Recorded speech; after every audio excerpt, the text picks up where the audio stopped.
Um, Hello po, ma'am. Pwede po ba ako mag-apply ng trabaho? Sa itsura mong yan, sa tingin mo may tatanggap pa sa'yo? Meron pa naman po siguro. So, anong posisyon ang ina-applyan mo? Ay, alam ko na. Tendera sa kantin, no? Pasok ka doon. Ay, hindi po eh. Supervisor po. Actually, complete naman na po ako ng requirements. Nagpapatawa ka, dear? Ako nga nag-graduate ng college. Magna cum laude pa, ha? Manager lang ang binagsak ko dito sa kumpanyang to. Nagbabakasakali lang naman po ako. Alam mo, miss, wag ka na mangarap. Kahit 20 years ka pang magtrabaho dito, hindi mo maaabot yung supervisor. Baka nga pati itong position ko, hindi mo pa maabot eh. Excuse me, ma'am.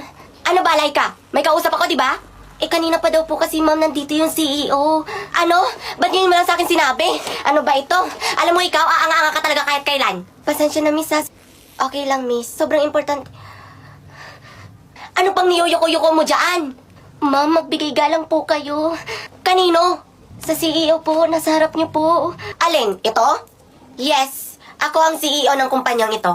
Kawawa naman ang kumpanya ng daddy ko dahil sa mga empleyadong katulad ninyo. Ay, ma'am, nagkakamali po kayo. Shh!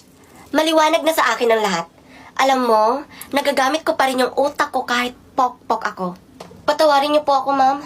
By the way, Laika, right? I promote you as a manager. Po, salamat po. And you?